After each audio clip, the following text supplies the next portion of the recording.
Kita melanjutkan pertemuan hari ini untuk pendalaman materi tentang ideologi dunia yang bertentangan dengan Pancasila. Jadi, sejak berdirinya negara Indonesia dengan landasan Pancasila itu menghadapi berbagai macam ideologi dunia yang bertentangan dengan Pancasila, ya, dengan ideologi negara Pancasila.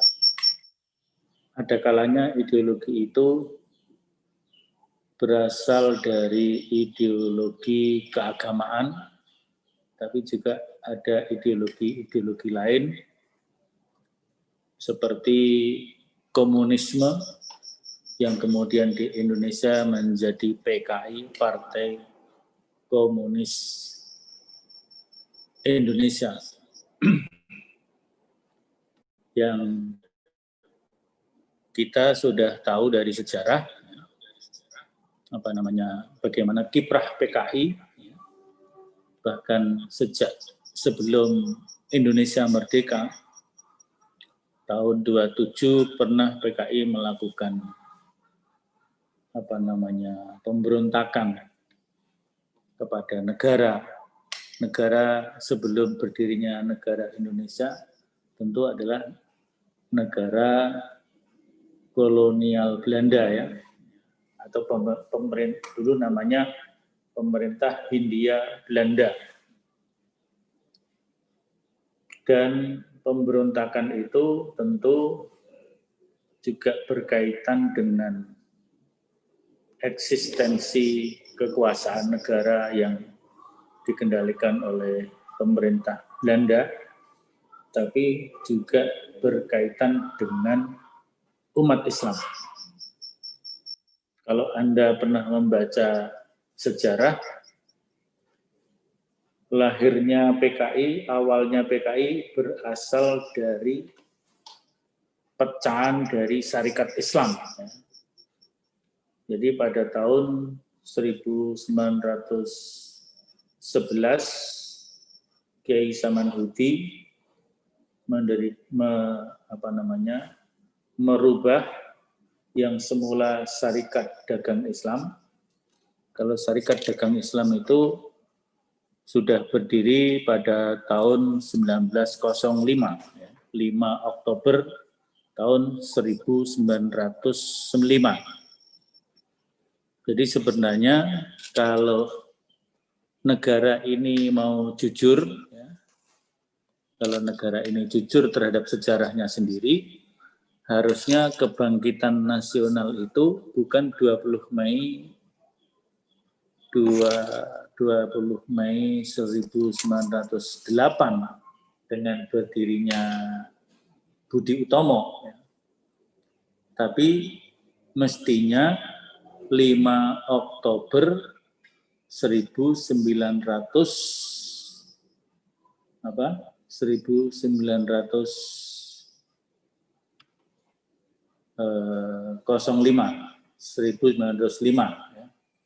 Jadi Kiai Samanhudi di kota Solo, tepatnya di Kampung Laweyan, itu sudah mendirikan namanya Syarikat Dagang Islam pada tahun 1905.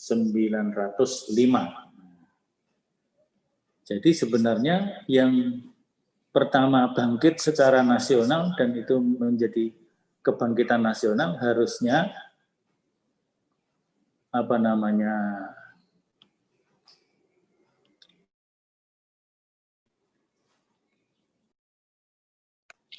harusnya 5 Oktober 1905. Nah, karena Syarikat Dagang Islam itu mungkin ada embel-embel Islamnya.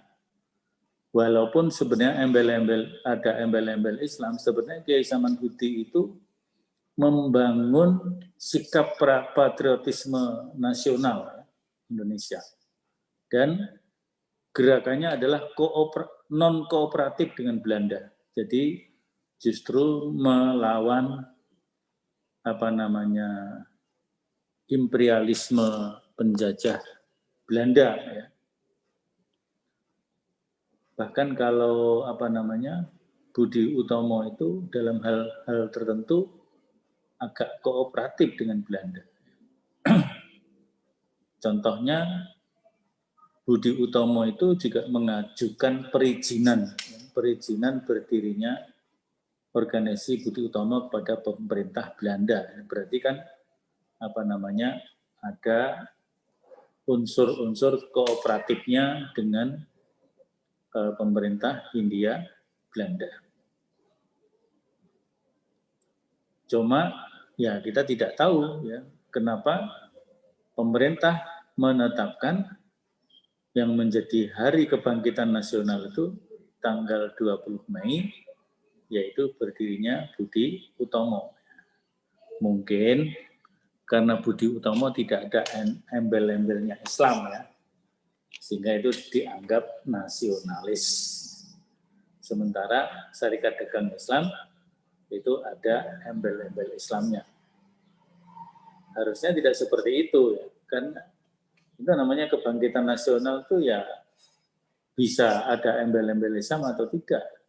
Yang penting itu membangkitkan semangat nasionalisme menuju kepada kemerdekaan Indonesia. Itu Syarikat Dagang Islam tahun 05 yang kemudian pada tahun 1911 dikembangkan menjadi Syarikat Islam, SI. Nah, pada tahun 23, 24, itu SI pecah menjadi dua. Ada SI putih, ada SI merah. SI putih dan SI merah. SI putih di bawah kendali Kiai Samanhudi yang kemudian juga dibantu oleh Haji Umar Said Cokro Aminoto, Hos Cokro Aminoto. Sering kita kenal Hos Cokro Aminoto. Haji Umar Said Cokro Aminoto. Kalau Kiai Samanhudi itu berpusat di Surakarta, tempatnya di Laweyan. Kalau Hos atau Haji Umar Said Cokro Aminoto pusatnya di Surabaya.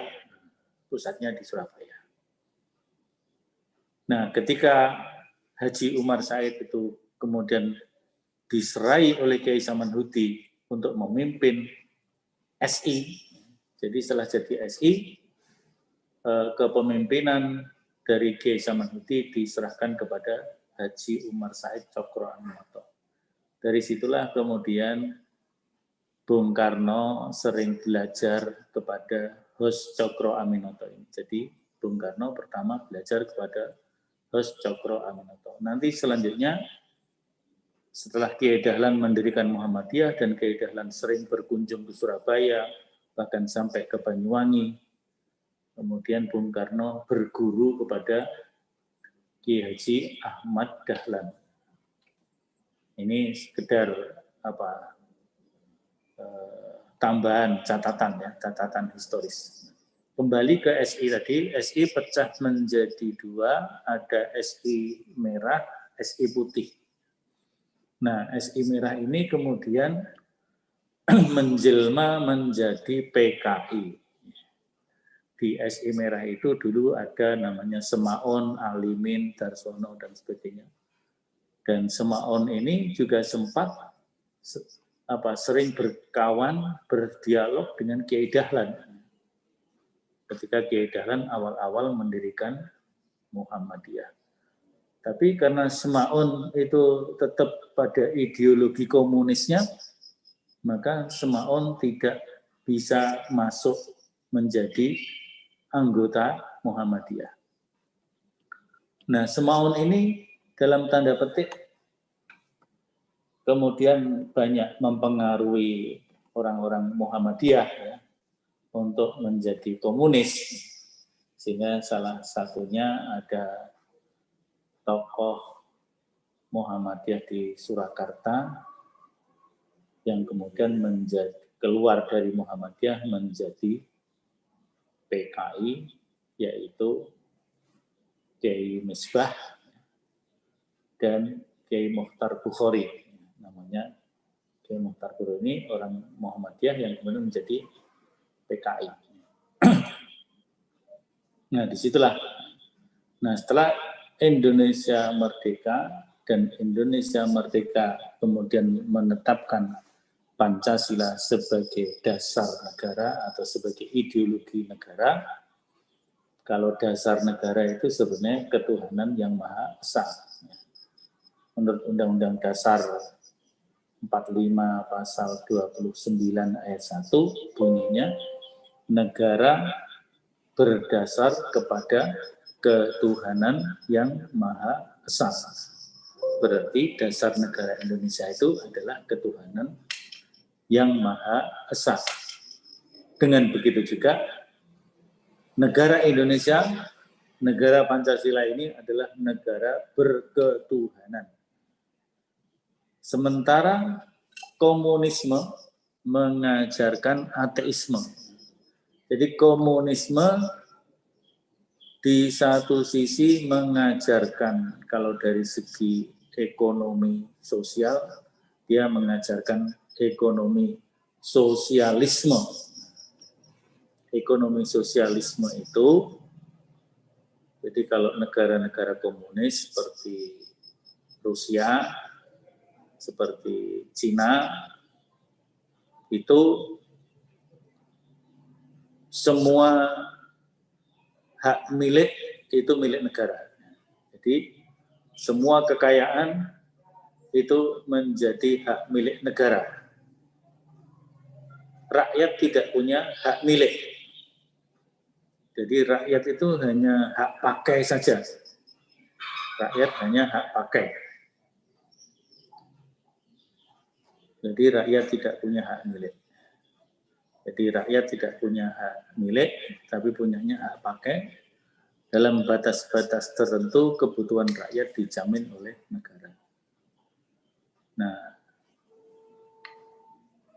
kalau kita melihat konsep draft RUU Omnibus Law, saya tidak tahu apakah setelah diundangkan draftnya itu dirubah apa tidak. Dalam draft RUU Omnibus Law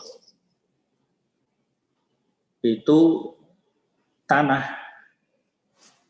di seluruh wilayah negara Indonesia menjadi hak milik negara. Jadi kalau Omnibus Law itu diterapkan seperti draft awalnya, maka seluruh rakyat Indonesia tidak memiliki hak milik tanah. Punyanya hanya hak pakai, hak guna bangunan. Jadi kalau kita beli tanah itu namanya hanya beli hak pakai. Dan masa pakainya paling lama adalah 99 tahun. Berarti kita bisa mencurigai konsep dari RUU Omnibus Law itu ada unsur komunisme dan sosialisme. Jadi ini di samping RUU HIP dan di samping RUU HIP ada RUU Omnibus Law yang kedua-duanya terindikasi kemasukan ideologi komunis. Dan itu kalau diterus-teruskan tentu akan sangat membahayakan ideologi negara Pancasila. Nah, jadi yang pertama, ideologi yang bertentangan dengan Pancasila adalah ideologi komunis. Kalau di Indonesia kemudian menjadi Partai Komunis Indonesia. Partai Komunis Indonesia berdiri pada tahun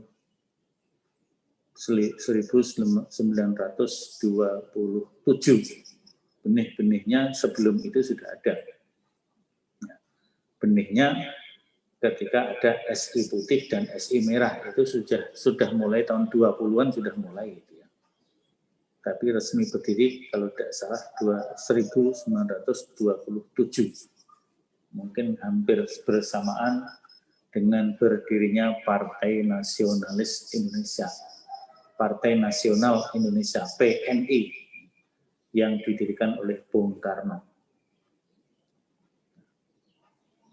Nah, PKI setelah mengadakan pemberontakan, beberapa kali pemberontakan sebelum Indonesia merdeka, sekitar tahun 27 itu juga terjadi pemberontakan oleh PKI, dan korban yang terbesar adalah umat Islam. Kemudian tahun 1948 peristiwa Madiun juga korbannya ribuan. Mungkin tidak hanya puluhan ribu tapi ratusan ribu santri dan ulama, kiai dan santri umat Islam terutama di Jawa Timur, wilayah Madiun, mulai Madiun sendiri, Ngawi, Ponorogo, Magetan, mungkin sampai Pacitan, itu ribuan, ya bisa dikatakan mungkin ratusan ribu. Beberapa sumur lubang buaya menjadi saksi mati, di dalamnya ada puluhan mayat santri dan kiai, sebagian dikenali dan sebagian tidak dikenali. Ini sungguh kejahatan yang dilakukan oleh kaum komunisme di Indonesia. Tentu di sela-sela antara 48 sampai 65 terjadi beberapa yang mungkin tidak terlalu banyak tercatat oleh sejarah, tapi banyak juga korban seperti terjadi di Banyuwangi. Gerakan wanita PKI namanya Gerwani itu menyamar menjadi anak-anak putri Fatayat NU, menjadi Fatayat. Mereka mengadakan sholawatan, mengadakan rebana dengan mengundang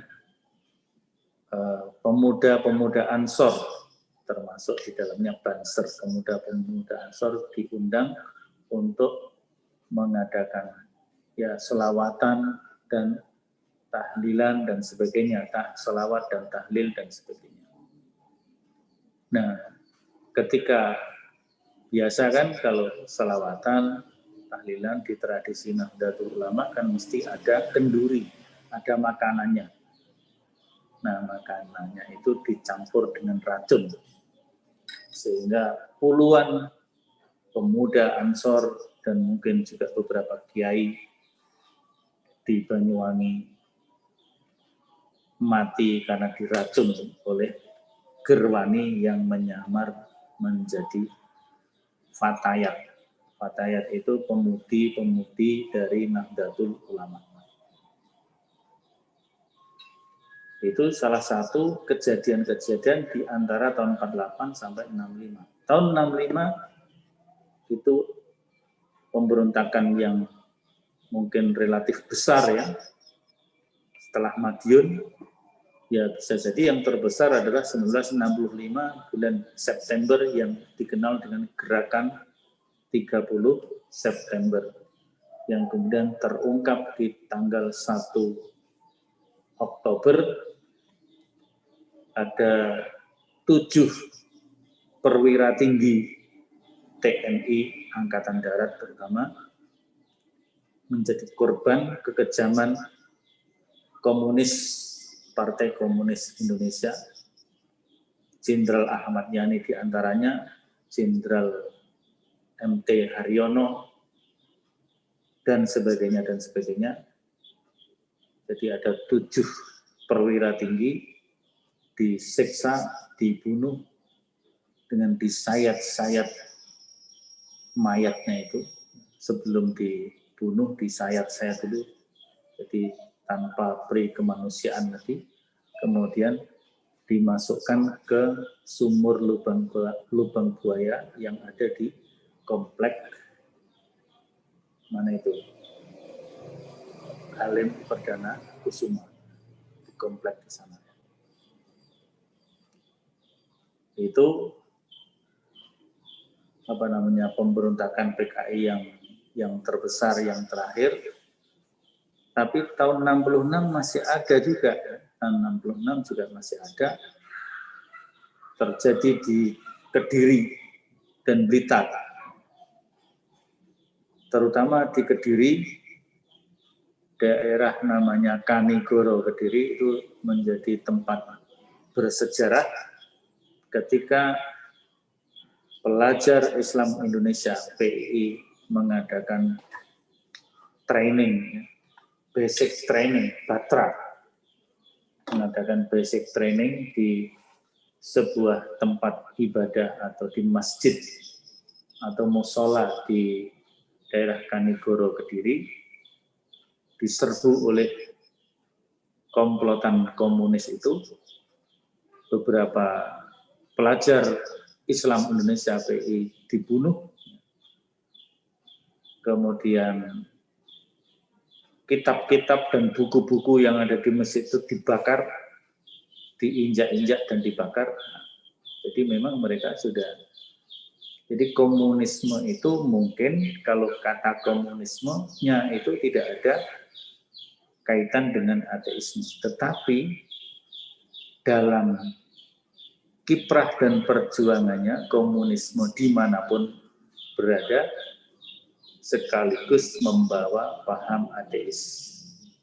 Dan pahamnya tidak sekedar dia memiliki paham tidak percaya kepada Tuhan, tapi juga paham anti kepada agama. Mereka mengatakan agama adalah candu. Jadi memang itu ideologi dari pendiri komunis, yaitu Marxisme. Jadi Marxisme, Leninisme. Jadi Marxis dan Lenin itu sebagai pemantik pertama ideologi komunisme dunia. Di Rusia, kejahatan komunisme di Rusia sudah membunuh lebih dari 1 juta manusia. Di Cina saya kira banyak juga, lebih banyak lagi, terutama kaum beragama dan paling utama adalah umat Islam. Bahkan sampai sekarang umat Islam di Cina, di Uighur itu masih menjadi bulan-bulanan pemerintah komunisme China. Jadi memang mereka anti agama. Nah, karena Pancasila itu sila pertama ketuhanan yang Maha Esa, dan yang merumuskan ideologi Pancasila itu sebagian besar adalah umat Islam, maka musuh besar komunisme atau PKI di Indonesia, ya musuh utamanya tentu umat Islam. Tentu umat Islam. Di samping yang menjadi musuh mereka kalau di Indonesia, di samping umat Islam adalah angkatan bersenjata atau tentara, dalam hal ini terutama TNI Angkatan Darat. Kebetulan orang, ya, tokoh utama yang membubarkan PKI adalah Jenderal TNI Angkatan Darat, yaitu Jenderal Soeharto. Pak Harto berjasa besar bagi bangsa ini untuk mempertahankan dan memperkokoh Pancasila dengan membubarkan Partai Komunis Indonesia, yang kemudian diperkuat dengan TAP MPRS nomor 25 tahun 1966 di dalam TAP MPR nomor 25 tahun 66 itu dinyatakan PKI adalah partai terlarang di seluruh wilayah Negara Kesatuan Republik Indonesia. Bahkan dinyatakan juga di samping partai komunisnya sebagai partai terlarang, ideologi komunisme, Marxisme, dan Leninisme juga ideologi yang terlarang, yang dilarang untuk diajarkan dan disebarkan di Indonesia. Kemudian diperkuat oleh Undang-Undang tahun 99 kalau tidak salah, nanti dicek ya.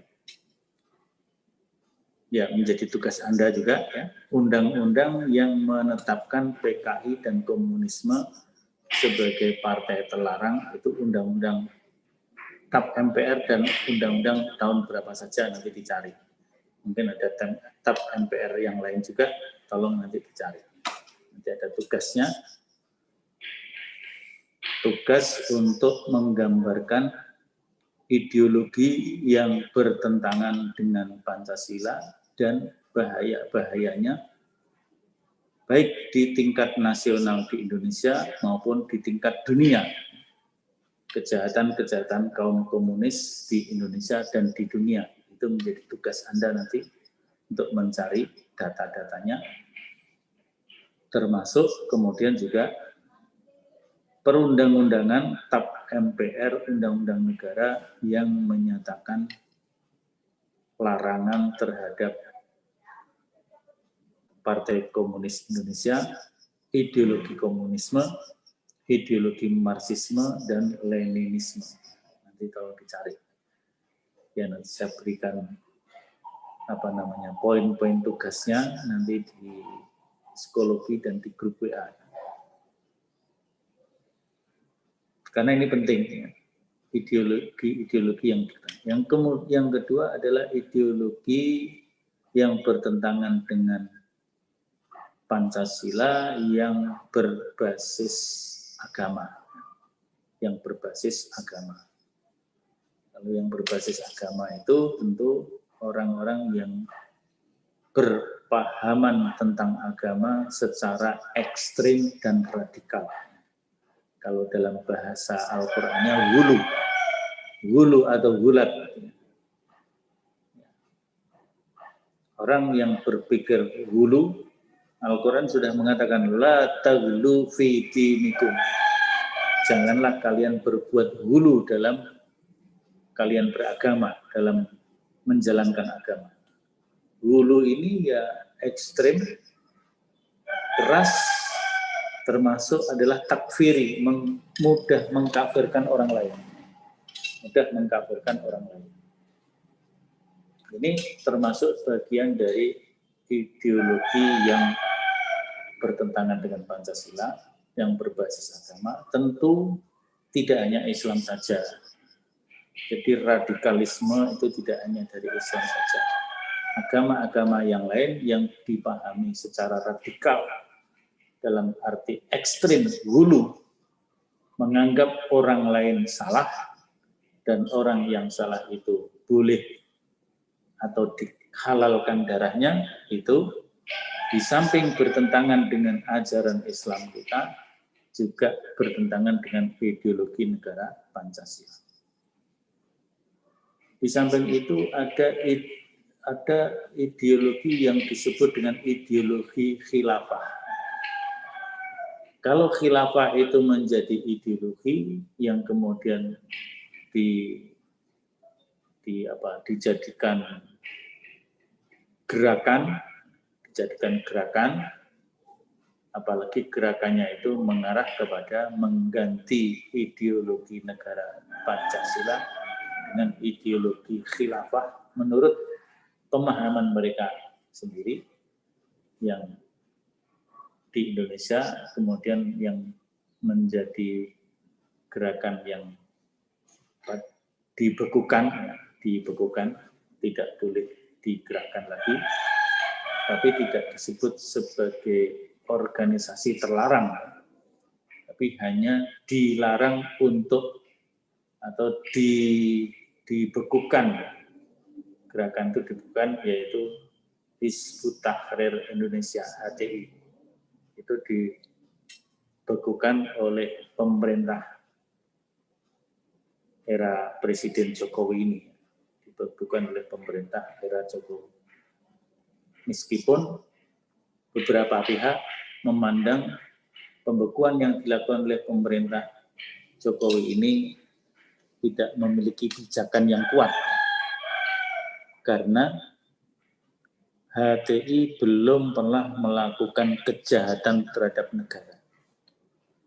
Jadi Hizbut Tahrir Indonesia, meskipun mungkin secara pemikiran, mereka punya pemikiran bahwa mendirikan secara politik, mendirikan negara itu mestinya berdasarkan sistem khilafah ala manhajin nubuwah, itu yang mereka katakan begitu. Tapi itu kan tidak pernah diperjuangkan dalam bentuk gerakan kemudian ingin mengganti ideologi negara Pancasila. Itu hanya wacana yang dikembangkan oleh teman-teman Hizbut Tahrir Indonesia. Tapi mungkin apakah itu pihak intelijen dan sebagainya memberikan masukan, meskipun itu hanya wacana, bisa membahayakan, dianggap bisa membahayakan ideologi Pancasila. Maka kemudian pemerintah Jokowi melalui Menko Polhukam, yang waktu itu Menko Polhukamnya adalah Pak Wiranto, kemudian menyampaikan pernyataan ketetapan bahwa HTI dibubarkan atau dibekukan, tidak boleh hidup di Indonesia, tetapi tidak disebut sebagai organisasi terlarang. Mungkin memang tidak cukup untuk membuat itu karena HTI belum pernah melakukan tindak kejahatan pemberontakan seperti yang dilakukan oleh kaum komunis di Indonesia melalui Partai Komunis Indonesia. Ini barangkali beberapa hal. Jadi kalau kita harus bisa membedakan, meskipun sama-sama mungkin berbeda dan bertentangan dengan ideologi Pancasila, antara komunisme dan khilafahisme itu memiliki perbedaan. Khilafahisme selama tidak dijadikan sebuah ideologi yang kemudian ada gerakan yang nyata melakukan pemberontakan, melakukan usaha-usaha nyata mengganti ideologi Pancasila. Kalau ada usaha-usaha seperti itu, maka itu memang benar-benar bertentangan dengan ideologi Pancasila. Tapi kalau tidak, hanya wacana, sama wacana-wacana yang lain boleh dipelajari, didiskusikan. Ya, itu mungkin pertimbangan yang dilakukan oleh pemerintah Jokowi, memandang meskipun hanya wacana, memiliki potensi, dipandang memiliki potensi yang bisa membahayakan ideologi negara Pancasila. Maka kemudian HTI dibubarkan. Kemudian ideologi yang berbasis agama, yang kebetulan karena di Indonesia mayoritas umatnya, rakyatnya adalah beragama Islam, maka ideologi yang berbasis agama kebanyakan juga dari Islam. Seperti HTI, sebelumnya dulu ada namanya NII, Negara Islam Indonesia. Di Jawa ada Kartosuwiryo, NII Kartosuwiryo. Di Sumatera, terutama di Aceh, ada Daud Bereh. Kemudian di Makassar, Sulawesi Selatan ada Kahar Muzakkar. Mungkin di Sumatera, di tempat yang lain, ada di Sumatera Barat, terutama dipelopori oleh PRRI yang dipimpin oleh Ahmad Hussein. Yang Ahmad Hussein ini sebenarnya juga berasal dari tentara TNI, atau dulu namanya TRI, Tentara Rakyat Indonesia, yang karena kecewa terhadap kebijakan pemerintah pusat dipimpin oleh Soekarno, maka melakukan pemberontakan yang dikenal dengan PRRI Permesta, yang kebanyakan itu juga tokoh-tokoh Islam di Sumatera Barat. Jadi itu ideologi yang bertentangan dengan Pancasila, yang berbasis agama, yang banyak untuk agama Islam, karena mayoritas penduduk Indonesia beragama Islam, itu wajar-wajar saja. Mungkin yang Kristen juga ada, tapi mungkin kecil, ya. Seperti Republik Maluku Selatan, RMS, Republik Maluku Selatan, itu banyak dikembangkan, digerakkan oleh tokoh-tokoh Kristen di Maluku Selatan. Mungkin di Papua juga itu. Kalau sekarang Papua ada OPM, Organisasi Papua Merdeka, itu juga banyak digerakkan oleh tokoh-tokoh non-Muslim. Jadi ini perlu kita ketahui beberapa ideologi. Ada ideologi separatis seperti OPM, Republik Maluku Selatan. Ada ideologi yang berbasis agama seperti NI, HTI. Ada ideologi yang berbasis komunis seperti PKI. Tetapi tingkat bahayanya ada perbedaan satu sama lain.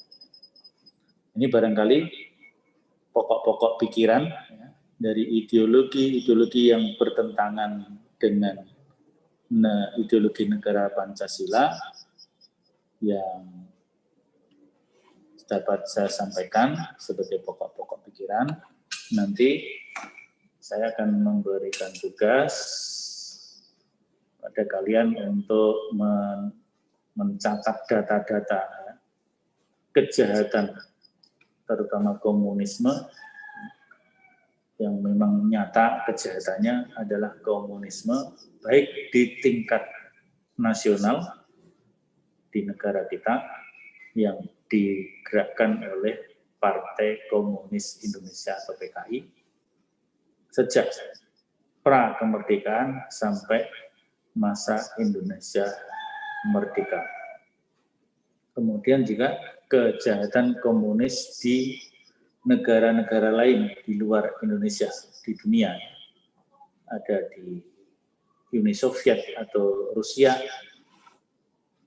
Dulu Rusia, kemudian menjadi Uni Soviet, sekarang menjadi Rusia lagi.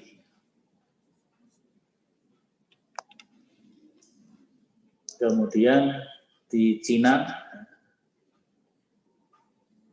yang lain di negara seperti Kamboja dan Vietnam. Kalau Vietnam tidak banyak terjadi peristiwa, tapi yang terjadi peristiwa yang sangat besar adalah Kamboja.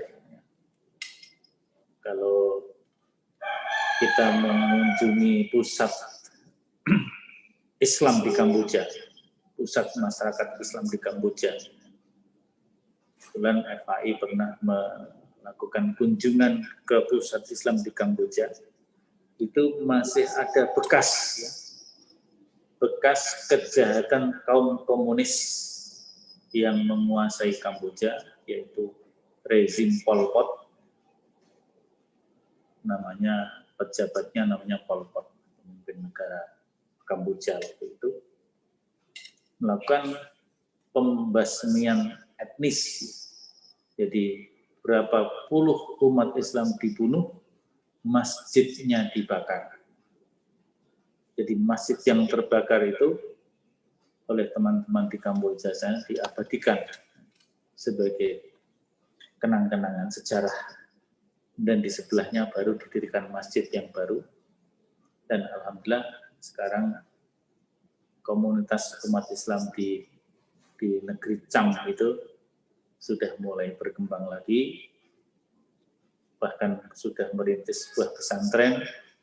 Dulu ada alumni kita yang pernah mengabdi di sana lebih dari 1 tahun, yaitu Mas Raffi Sregar. Dia di sana di samping mengajar membaca Al-Quran, mengadakan kajian-kajian keislaman dengan bapak-bapak kalau mengajar Al-Quran itu anak-anak, tapi juga mengajar bahasa Melayu atau bahasa Indonesia. Karena komunikasi antar umat Islam di Asia Tenggara menggunakan bahasa Melayu. Salah satu bahasa Melayu itu bahasa Indonesia. Jadi ada Kamboja, ada Thailand, ada Malaysia, Singapura, Brunei, dan juga Filipina. Itu mereka bisa menggunakan bahasa Melayu. Meskipun mungkin campuran orang Patani dari Thailand Selatan, bahasa Melayu campur dengan bahasa Thai, bahasa Thailand.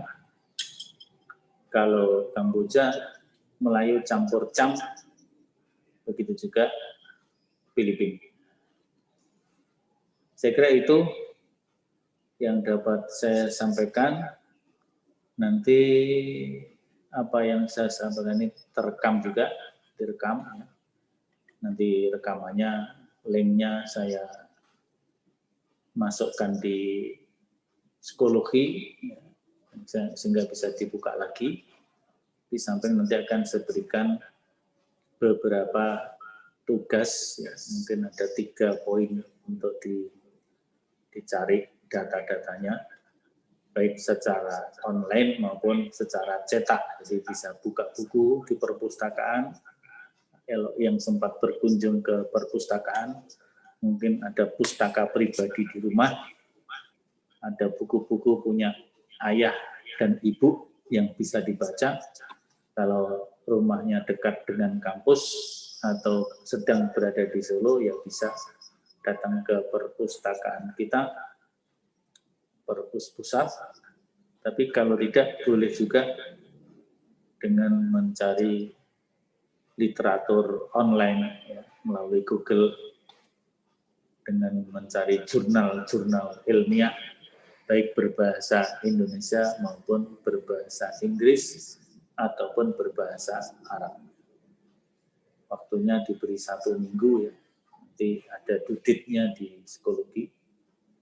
Ini belum saya upload, tapi sudah saya siapkan karena hari ini tadi saya takziah ke Pati, berangkat pagi-pagi, dan sampai rumah beberapa menit kemudian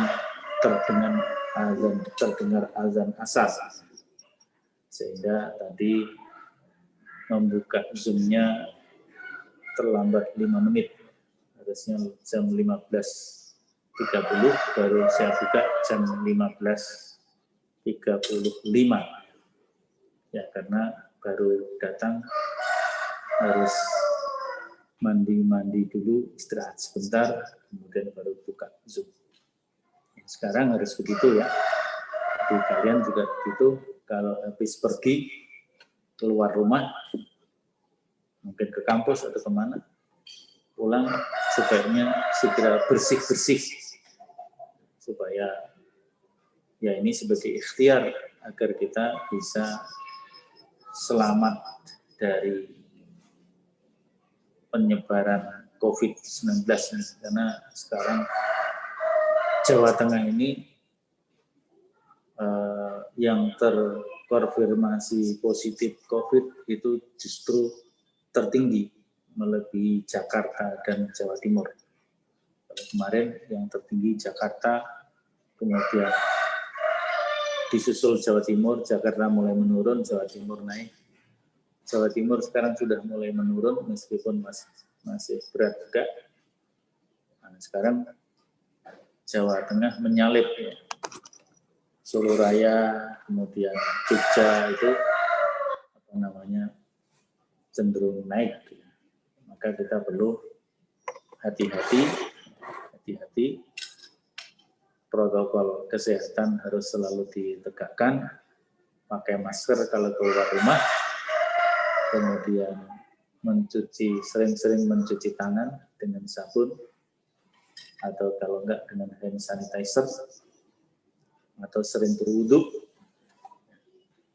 dan jangan lupa jaga jarak, menghindari berjabat tangan, baik sesama jenis, apalagi lawan jenis. Saya kira begitu untuk catatan-catatan penting materi hari ini yang dapat saya sampaikan kepada kalian. Nanti bisa didengarkan lagi lewat link yang akan saya berikan di psikologi dan beberapa poin tugas, mungkin 3 atau 4 poin untuk dijawab. Dan kemudian 5 hari ke depan di submit di psikologi. Baik kelas A maupun kelas B sama. Presensinya juga nanti saya kirim lewat grup WA kelas A dan kelas B. Presensinya berpisah kelas A dan kelas B meskipun kita bertemu bersama. Sebelum saya akhiri, kalau ada pertanyaan saya persilahkan.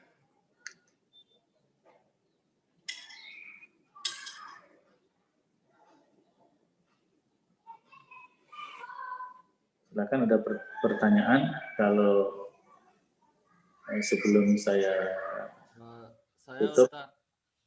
Siapa? Devi Nurni? Atau siapa? Resmi Adrian, Tat. Oh, ya, silakan. Oke, bismillah. Mau tanya, Tat, soal Ya. Pancasila itu untuk perubahan di masa Orde Baru tuh kayak gimana, Tat? Itu aja. Bagaimana? Perubahan Pancasila itu di masa Orde Baru. Itu aja. Ya. Kayak gimana itu, Pak? Ya, Assalamualaikum. Ya, terima kasih. Jadi sebenarnya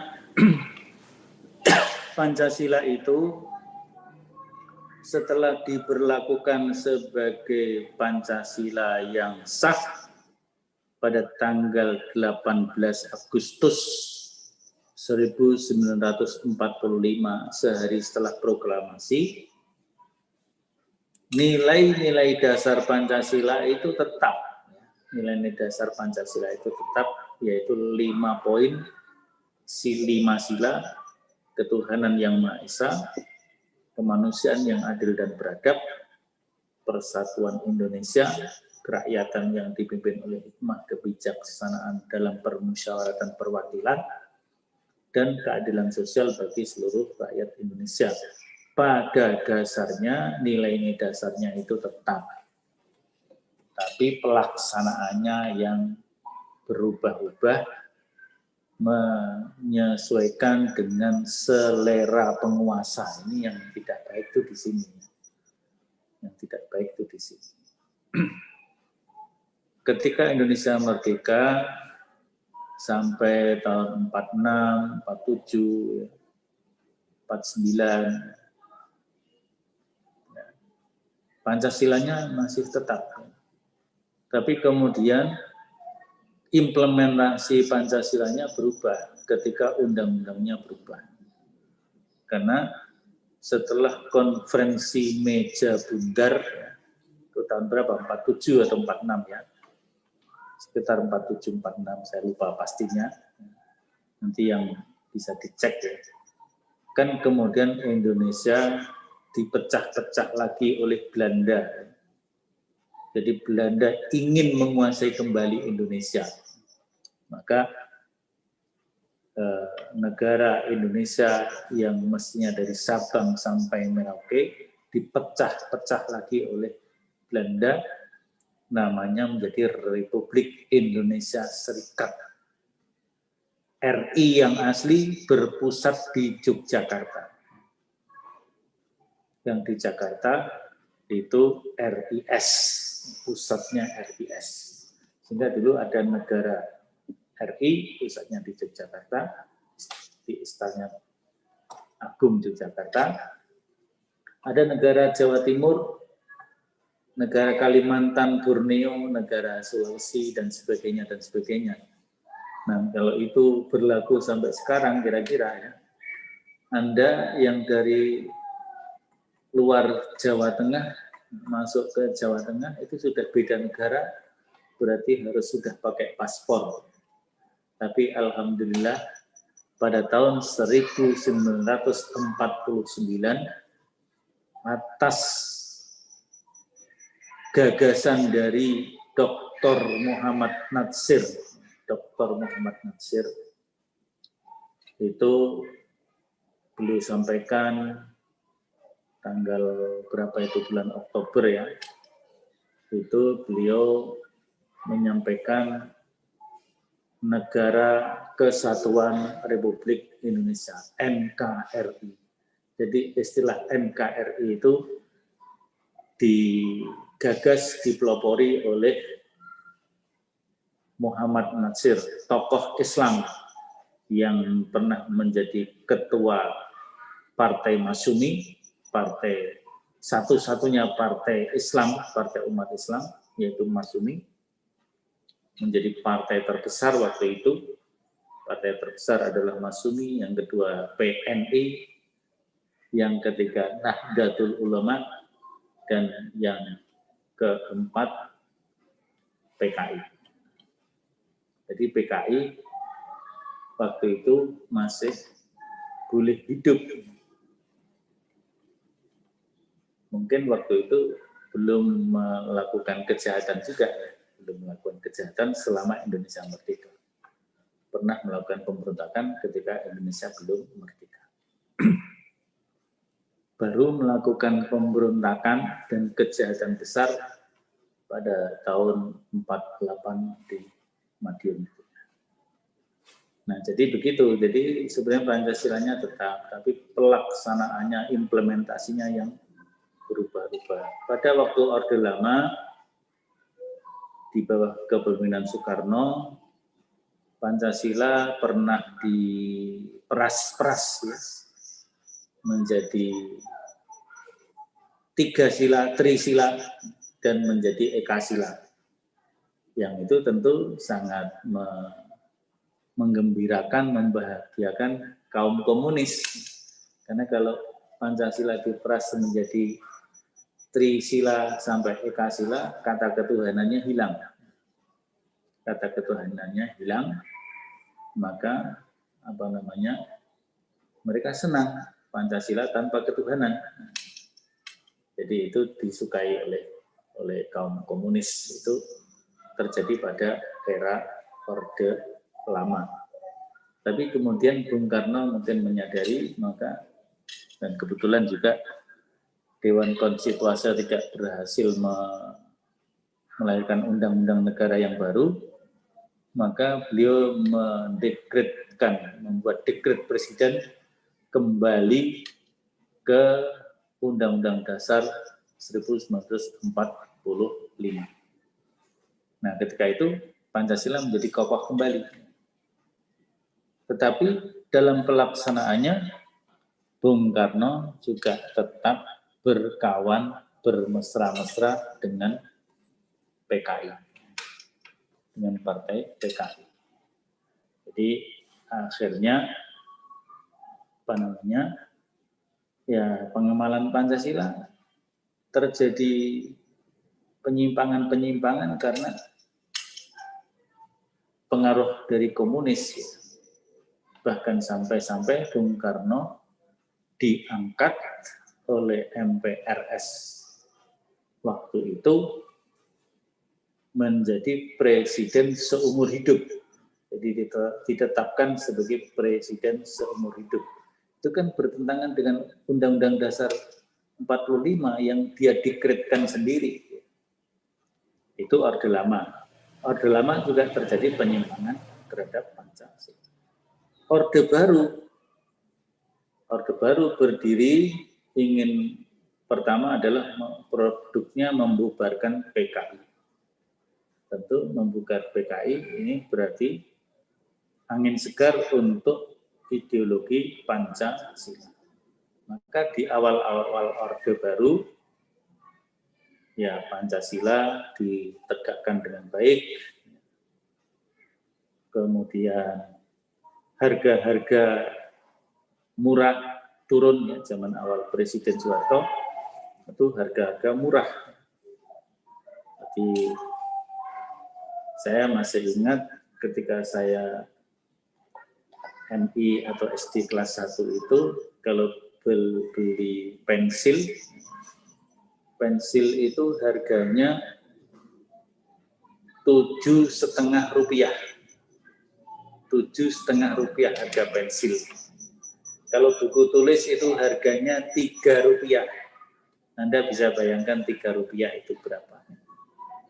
Jadi uang saku kalau sekolah itu cukup dengan uang 2 rupiah itu sudah bisa beli es lilin 2 buah, gitu, karena satu buahnya 1 rupiah.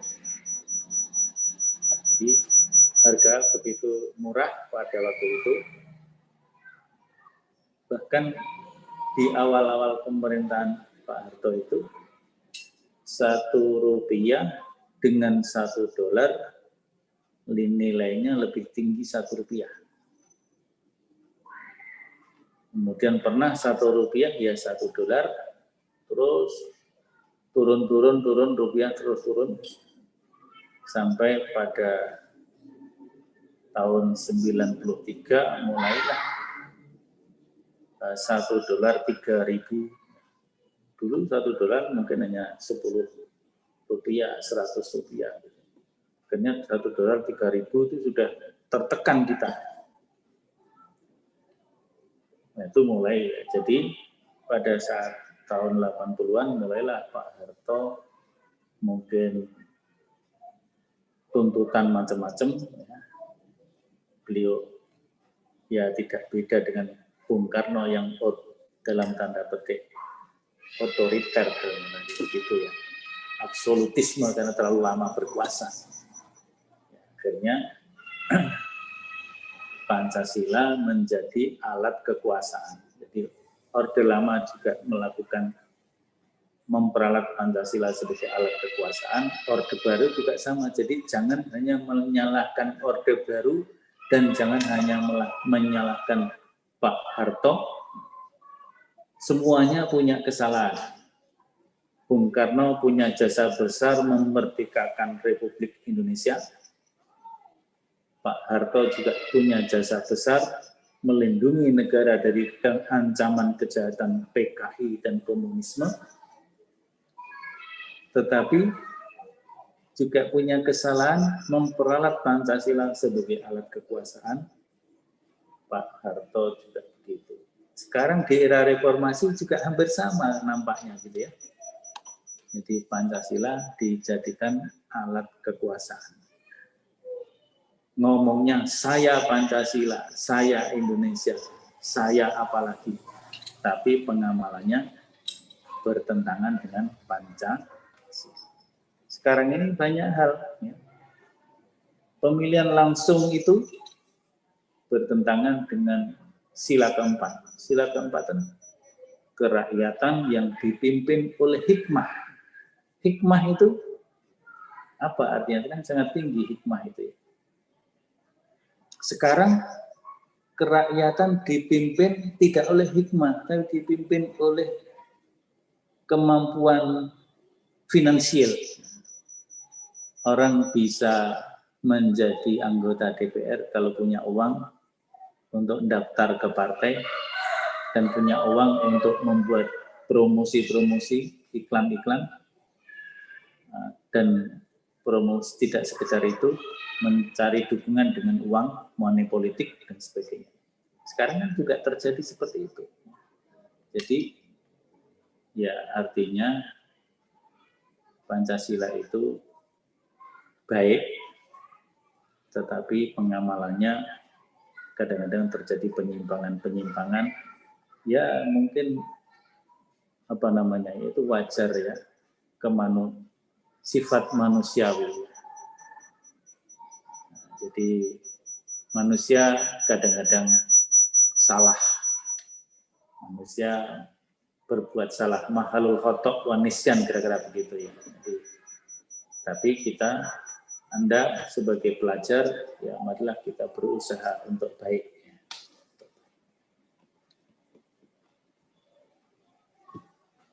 Saya kira cukup ya, ini sudah jam 5 kurang 10 menit ya, kita cukupkan. Nah, memang kuliah pakai Zoom itu tidak boleh lama-lama ya. Ini berarti sudah berapa? Sudah 1 jam lebih, saya kira cukup. Ya, kita cukupkan, nanti presensi saya kirim lewat link presensi, saya kirim lewat WA dan lewat psikologi.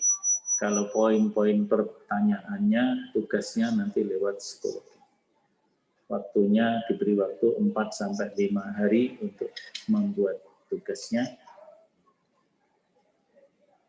secara tertulis sesingkat mungkin. Saya tidak usah batasi berapa halaman, tidak usah dibatasi minimal berapa halaman, maksimal berapa halaman, tetapi secukupnya dengan menyebut sumbernya ya. Menyebut sumbernya. Jangan mengambil sumber tanpa menyebut sumbernya. Jadi harus disebut sumbernya. Misalnya kalau buku disebut pengarangnya, judulnya, terbitan tahun berapa, penerbitnya, penerbit apa, diterbitkan di kota mana. Misalnya ini buku kita Pancasila ya. Ini tim penulis Pancasila, tim UNS. Judulnya Pendidikan Pancasila di Perguruan Tinggi. Tahunnya ini tahun 2018. Atau